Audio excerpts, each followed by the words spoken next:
guys, welcome to my channel. My name is Hepzibah, and today I'm going to be sharing a story of how I found myself in the web of comparison and how that led to complete ingratitude. If you ever felt that way, you are not alone. Like, welcome, we're on the same WhatsApp group. And that's because there was this time I had that it was deep, like it was deep.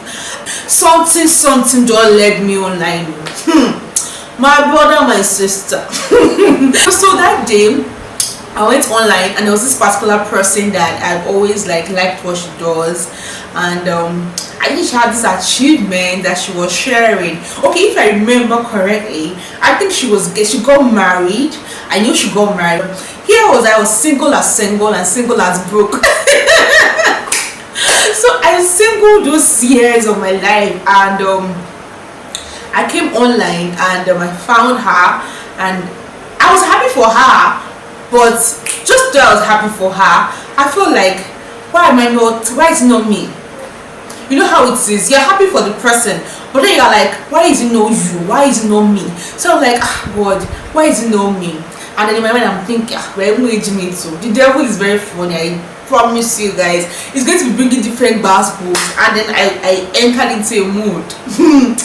Thankfully that day I had a friend that was staying over, so when she woke up and she saw me, she knew something was up. So she says, what's up? And I'm like, why? I think my question was, why is my life even like this? And she looks at me like, I don't understand what you're saying. And she's like, I don't understand what you're saying. Why would you talk like that? I'm like, yeah, I mean, why's my life like this? And she says, what's happening? And I tell her, oh, it's this person, this person, this person, this person. I feel like, is that so? Me at first, I thought she was on my side though, until she just changed it for me. And she said, okay, really, what are those things you're grateful for? I'm like, grateful. Okay, is there anything to be grateful for? She said, no. Okay, what are the things you have? What are the things you have done? What are the things? What are this? What are that? My brother, my sister, long story short, by the time she had pointed out quite a number of things that I wasn't even looking at, that I had or that I was achieving, I had to just calm down and say, Jesus, your daughter is sorry for all this ingratitude. I had to just like calm down and say, Jesus, your daughter is sorry for all this ingratitude. How? So guys, really, you have to learn to be grateful and not compare your life or compare your journey with somebody else's journey. And I would say emphatically that particular experience taught me a lot. You know, so since that time I completely resist comparison. I try not to compare my life or compare my journey with somebody else's journey, because really you don't even know what that person is going through. And the thing about social media most times is people show you that filtered or highlighted part of their lives. So I think I need to say that, how do we resist comparison? That's the focus, because really the first thing you need to know in resisting comparison is the fact that we're not on the same journeys. Let that sink in your brain. Like, we are not all on the same journeys. Even for twins do not have the same journeys. You need to understand that our journeys are not the same, our stories are not the same, even our experiences are not completely the same. So once you understand that, okay, our journeys are not the same, then you know that if it's happening for this person, I do not have to compare my journey with that person's journey. That's the first thing. Now, the second thing you need to know is that God is a God of time, season, and chances. Now, when you do not know that, when you do not admit that, okay, God makes all things beautiful in His own time, it will be hard to, you will just find that you're comparing somebody else's manifestation season with your waiting season. Do you get that? So you don't have to compare the seasons together. Your seasons are different. And I use the example of the sun and the moon. The sun has its own season that shines. Imagine that the time the sun is shining, the moon is saying, sun, come down, I want to shine. No, the moon has to literally wait for its own time. Stars shine best at night. So even if the star is there in the sun, we will not see it. right?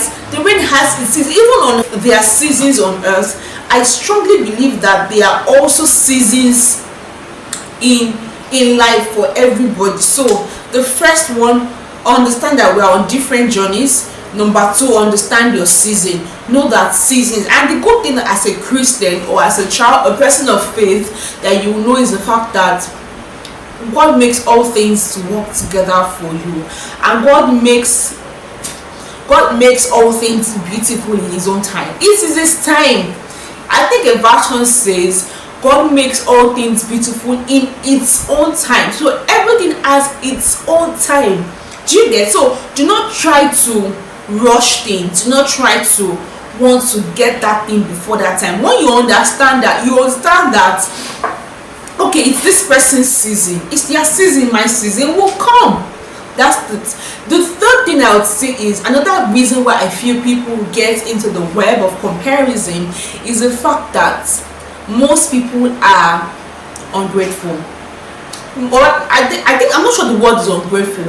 I think most people do not practice gratitude. Most people do not practice gratitude. Again, there's always something to be thankful for. Let me give an hint. There's always something to be thankful for. Like, I literally don't know how else to say it other than that. There's always something that seems like it's not a big deal, but it's a big deal because there's something to be thankful for. You do not have money, for instance. While you're working on getting more money, if you have good health, you gotta be thankful for that good health. Because if you have the money and you do not have good health, you're going to spend that money on your health. Does that make sense? I hope that makes sense to you, because I think it makes sense in my head. You actually, I think it makes sense in my head. So you have to be careful not to get into that web of comparison. So those are the ways you can resist comparison. Another way you can resist comparison is by prayers. It sounds cliche, but it's not cliche, because if you feel some way somehow about someone's success, then you might want to check it and be sure that, I hope it's not jealousy, and if it's jealousy, you might need to pray about it. I'll also add that another way you can resist comparison is to be truly happy for people. So I remember one time that one of my friends had this, she got this opportunity to go and do something outside the country. So excited for her. I saw the post online. My God, the way I picked that post, I was celebrating it. In fact, she had to reach out to me to say, Ebziba, I don't think any of my friends celebrated me like this. And for me, the only reason why I did that was, I'm like, man, I'm looking for opportunities outside the country. Somebody else has it. I gotta celebrate this person, because what you celebrate is what you attract. So I told myself, no, that's how I be. Like, that's how I am. Of course, I always make sure that, then again, that when I'm celebrating you, I'm not doing it because I'm thinking like, some people just do it for so that people don't talk.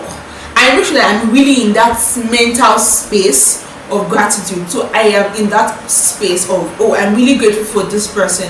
Okay, so you have those things within you, then you just find yourself resisting comparison. The last point I would have is, know your triggers and stay off your triggers. Or rather, I would say, block your triggers. If there's anybody, or you know how we are all living in this rented apartment called the social media space, sometimes you just find out that you are comparing your journey with somebody else's journey. If you find that happening, my brother, my sister, shall block him. You know what that means? That means block the person. The person cannot be stressing you on your data. They did not buy data for you. They cannot stress you. Like, that's my mantra. Guys, that's my mantra. My mantra is, you do not buy my data. You cannot be stressing me on data that you did not buy for me. Did you get that? Data that you did not buy for me. As it was, remember.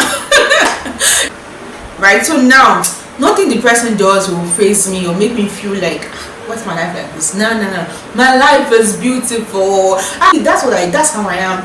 Especially when I'm in like a waiting season. I think it's important to say that, because in our waiting seasons, it's hard to not compare, because something is happening for someone. But man, my people of God, I will not compare. I will be glad. I will rejoice. I will play. I will celebrate with you, of course. And If nothing, I'm gonna carry it up with Jesus. Jesus, what's happening? Your baby girl have come. You see me say you love me, and I call you my dad. How have you not done this thing for me? I do hope that you got the message, and you're resisting comparison in every fold and in every shade and in every appearances. So resist comparison, and just know that we are all on different journeys. God makes all things work together for our good. Everyone's time will come, every good thing will come, and if the person is doing anyhow, shout the person, you blocking, especially if the person is online, shine blocking until you're in a better state to accommodate. And if jealousy is leaving your heart, envy is leaving your heart, go and pray and say, God, remove every spirit of jealousy from my inside, let it just go away fast. So that's it, guys. Thank you for watching this video, guys. I'll see you in my next video.